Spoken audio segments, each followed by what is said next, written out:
light within my heart, light within my thoughts, light within my words. May one and all and everything, blessed and loved ever be. Welcome. I am Sister Who. Today I wanted to share a few thoughts and reflections on creating safety for gay, lesbian, bisexual, transgender youth within educational institutions. The obvious choice, of course, or the obvious one that comes to mind for most people is going to be high school. In times past, where we had one-room schoolhouses in rural areas, at least where I grew up, there would be many different ages of children within the room, and the graduating class would be extremely small. Presumably out of a push for efficiency, as things developed, schools began to combine and to get larger and larger and larger until the high school that I attended had 236 students in the senior graduating class when I graduated. 236 students. Obviously, I didn't know all of them by name or know that many of them very well. But even with all of that not knowing, even being relative strangers to each other, there was a kind of community that is unavoidably formed. And yet I hesitate to use the word community because it didn't always function as community should to be community.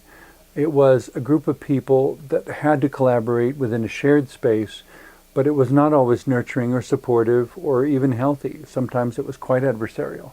And sometimes it had lots of apathy and complacency within it too, that with 236 students was just my class. There was 4 times that many students in the high school because we had, grades 9 through 12. So that gives somewhere around 1,000 students in the high school.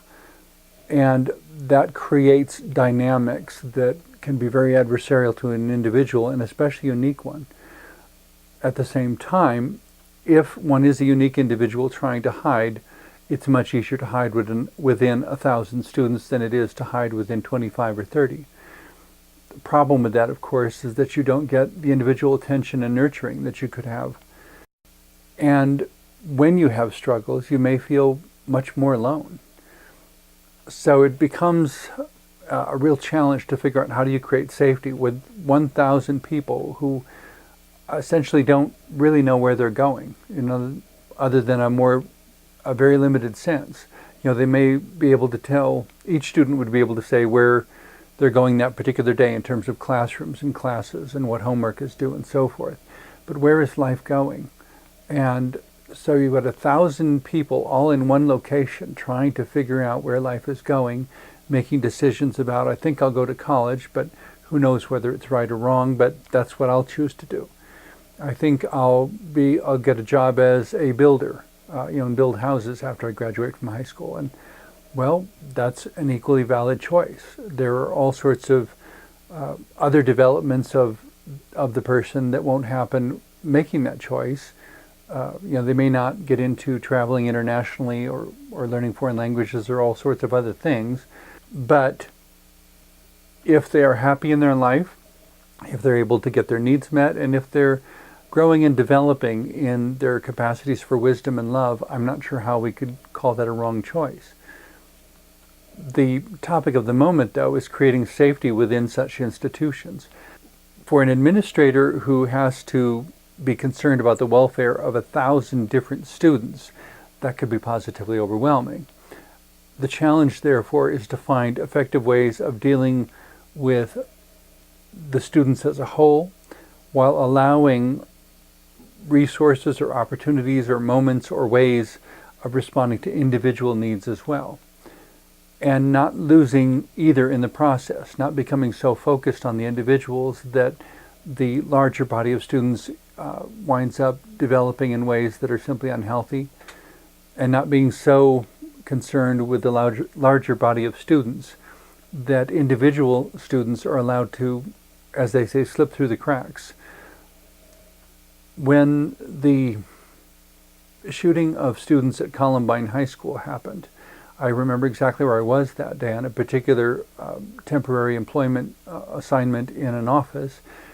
And I remember everyone was huddled around the radio listening to the moment-by-moment developments of this tragic incident. The thing, I guess, that I remember going through my head at that time, because I was the only one still doing any work in the office, because I figured they're paying me to do work, so I should be doing work. And yes, I'm sorry that tragedy is happening, but there's nothing I can do that would contribute to it one way or the other. Nothing I could do to stop it from unfolding, nothing I could do to intervene, and my guess is that there were already plenty of law enforcement and emergency medical personnel on scene anyway. So in some cases, it's a question of standing back and holding the space sacred and not getting in the way of the professionals who are trying to do their jobs. And, to intervene in what was apparently an unexpected event. But I remember thinking at the time, as I looked at all these people who were so shocked at the event, how is it that you didn't expect it to happen at some point? The only thing that really amazed me is that the problems, the interpersonal relational problems that were being described were pretty much exactly the same ones that I dealt with when I was in high school 20 years before. And it was disappointing to think that in 20 years, high school administration had not progressed one bit in being more effective to responding to the needs of anomalous students, students who just couldn't be what everybody else was or wanted them to be, students who had emotional and psychological struggles that perhaps were complex and difficult to answer, but even when they made it obvious that there were challenges and struggles, nobody responded. I understand there are logistical challenges, but I also understand, and I would like to think that everybody who was there at that high school that day understands how essential it is to respond to students in need, to youth who have a struggle that feels overwhelming because they don't have an answer for it, and they're not even always sure how to ask the question. And there needs to be somebody who's willing and ready to listen, some place they can turn to feel safe again, instead of feeling like they are absolutely the victim of these internal psychological and emotional struggles that they believe no one else would understand. I don't know that it's so important that we understand the struggles as much as that we are present with unconditional love during those moments, that to say to that person that even if I don't have the answer, I'm willing to sit here with you and talk about it and toss the ideas back and forth and measure it this way and look at it that way and whatever we need to do until the answer becomes clear. That even though I don't have the answer, I will be part of your search party to help find it. Because when my high school, using my high school as a reference point, but of course there are schools that are much larger as well as schools that are smaller. In my school, there was 1,000 people, roughly. And with that many, there's a maxim I heard quite some time ago that the more people there are, the less likely it is for anyone to take the initiative because everyone thinks someone else will do it. As long as there are 1,000 other people, you'll think, well, surely one of the other 999 will do this, so I don't have to. And while everybody's waiting for somebody else to take initiative, problems develop and challenges become overwhelming, and then they explode in all sorts of horrific ways. Instead of waiting for the other 999 to respond, it would make so much more sense to me that each individual step forward and say, I don't have the perfect answer, but here's what I can contribute. Do you need someone to listen? Do you need someone to walk with you? Do you need someone to stand up with you and inform that bully that bullying is not allowed in this school, not as long as I'm here? Do you even something as simple as stepping forward and saying, this is completely unacceptable conduct, that immediately pulls things to a standstill and puts the oppressor on notice that a particular behavior is to stop. And if enough students are willing to do that, to be the first student to say that, and if the bully turns to you, to say it louder, and to invite other friends around you. You know, do you think this is okay? And that's the escalation though. If it comes to a point where you have to say, no, stop. This is not going to happen. Before you even get to that point though, there's even a much less aggressive way that the most innocent person can do. But if you have the projection of your voice and you see a bullying incident happening, for example, someone who's being berated for being gay, lesbian, bisexual, trans, for being different, for being the computer geek with thick glasses, for being the student who's overweight for whatever reason, and a bully steps forward and says something totally, not just impolite, but totally wrong, something that is a verbal attack, something that is specifically threatening, to immediately step into that space and with a totally calm and thoroughly puzzled expression, just to look right at them, nose to nose, and say, why would you even say such a thing? It puts them on the spot to provide an answer that they may or may not be ready to provide. And while they're trying to think of an answer, you can take the person's hand and say, come with me, I know someone you need to talk to. And simply walk down the hall 100 feet away from the situation. It doesn't inspire a fight. It doesn't escalate anything. It diffuses and creates a completely different focus. Then instead of, oh goodness, there's going to be a fight, a bully's picking on a weak person, any sort of thing like that, it takes the focus off of the intended victim, puts it on the bully, but doesn't leave it there in a challenging sort of way. It simply shifts the focus and then walks away from it, so that there really isn't a focus for a negative incident to happen. But for that change in circumstances to happen, each person in my population 1,000 high school needed to be willing to step forward and intervene and be part of diffusing the situation. When problems happen, so much of our conditioning is to be selfish and narcissistic. I hesitate to say that, because it's not that we want to call ourselves selfish, oh my, am I being narcissistic?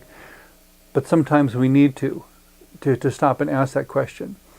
Am I being narcissistic? Am I being selfish? Is this only about me, or is this about maintaining civility within my high school? About maintaining civil relationships and respectful relationships? And why should it be about the verbal assault? You're nothing but a whatever. Why can't it instead be about the question, why would you say something like that? That must have come from somewhere.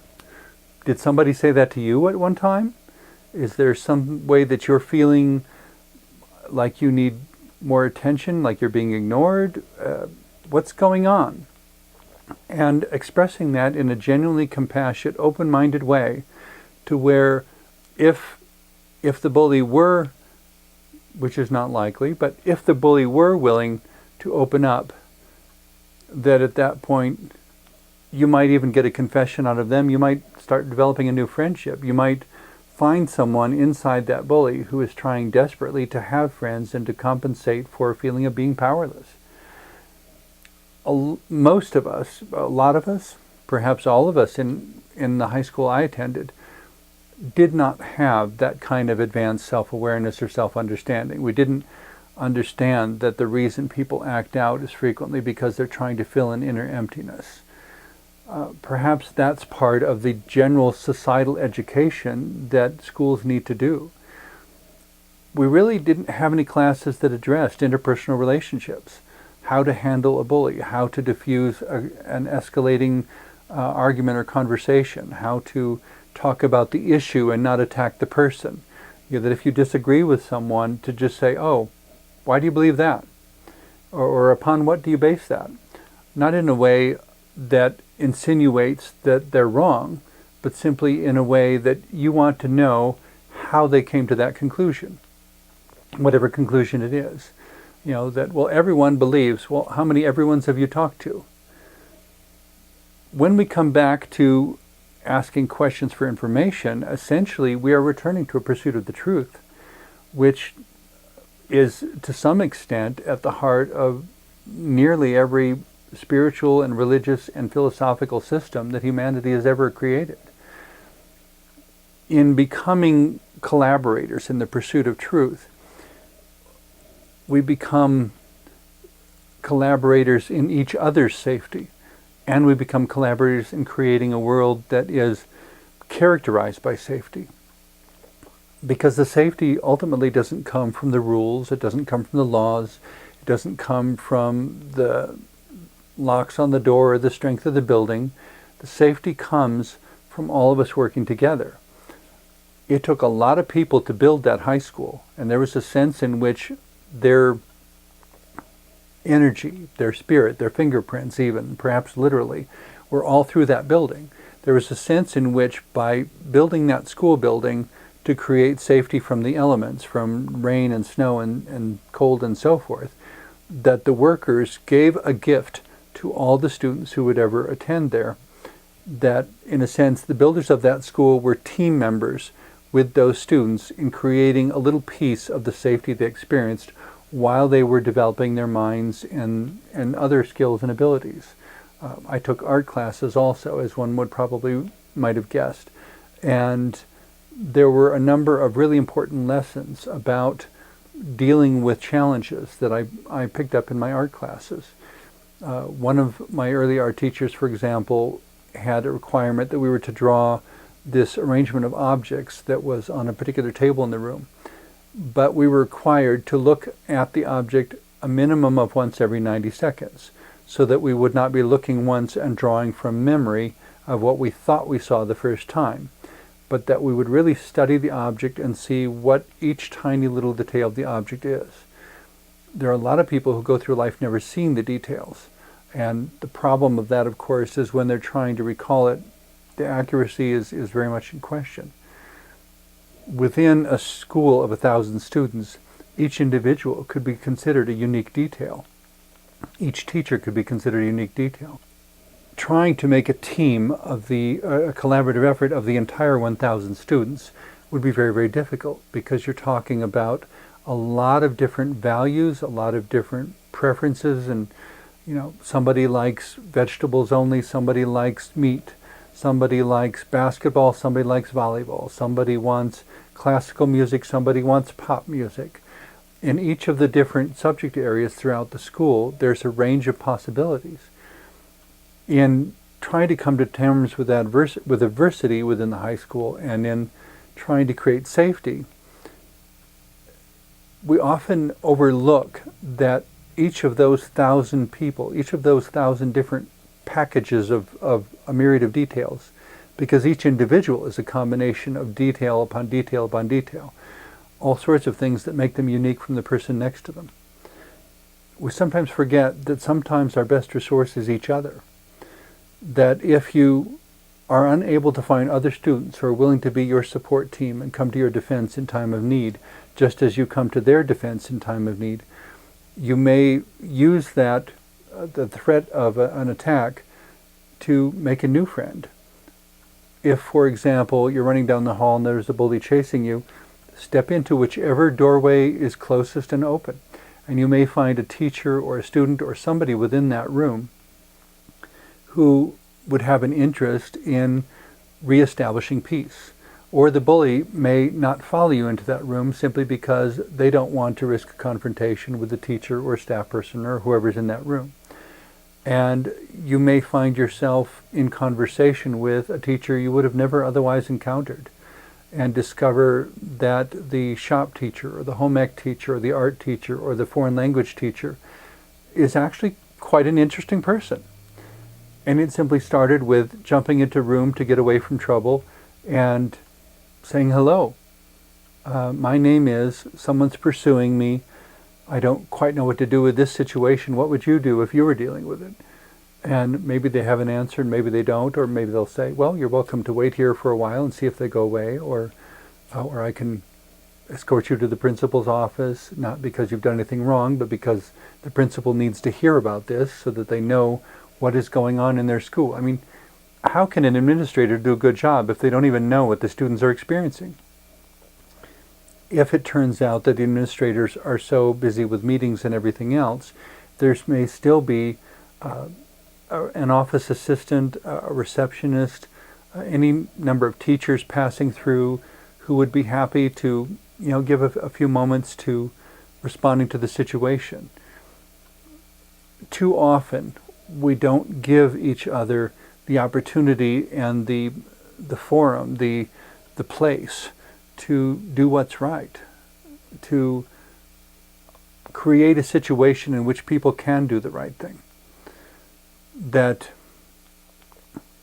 instead of, yes, I can stand up for myself, here I'll hit you as hard as you hit me, to instead give the intended bully the opportunity to go in a different direction. Asking a question that shows genuine interest in their welfare. What classes are you in this semester? Well, I'm very good in that subject if you ever need help. Well, suddenly the bully has a reason for not picking on you because you may be an ally with one of their particular challenges. But unless you talk to this bully as more than a bully, as a person with various relational issues, they don't get along, they can't communicate well, there is something troubling them, or else they wouldn't be acting in such a negative way. Whether they are willing to face that, whether they're willing to deal with it, is an open question. But if they never get the opportunity to deal with it, how can we blame them when that brokenness finally comes out? Irrespective of who is carrying it, and I suppose to some degree we're all carrying bits and pieces of it, brokenness as a dynamic will always tend to reproduce itself. Someone who is wounded will always have a tendency to repeat that wound on someone else unless some sort of intervention of wisdom and love is added to the equation. That's why so many people who are abused wind up being abusers. In allowing our humanness to connect with the humanness of another, that we are not seeing that person as an embodiment of the category bully, or as an embodiment of the category administrator, or as an embodiment of the category principal, or teacher, or whatever, or janitor, but that instead we begin to see each other as human beings again. Any one of these people can become a friend and a team member, especially if you get to know that person and understand and learn what they value. The principal's top priority may be having an efficient, well-run school where students get high grades and many of them go on to college and so forth. Well, then to begin to talk to that principal, okay, so how are we going to do that? What is it that encourages and inspires students to get high grades and to study hard and to do their best and to believe in themselves enough that they don't consider school a waste of time, but that they look at it as an opportunity for self-development in relationships, in mind, in body, and spirit, in all sorts of ways. And maybe even over and above all that, you might find out that this principal, in addition to wanting an efficient, well-run school where students get high grades, also happens to have a particular breed of dog and is involved in dog training. So, well, I have a puppy I'm trying to train. Could we meet in the park on Saturday? Maybe you could teach me something about training dogs. And suddenly it becomes this whole other level where you're recognizing the humanity of the administrator instead of shoving them into a box labeled category administrator, allowing them to be a whole person. By allowing each other to be whole persons, we create a world that is interconnected in constructive and nurturing and mutually supportive ways. That sort of world creates the safety that gay, lesbian, bisexual, transgender, queer and questioning youth need.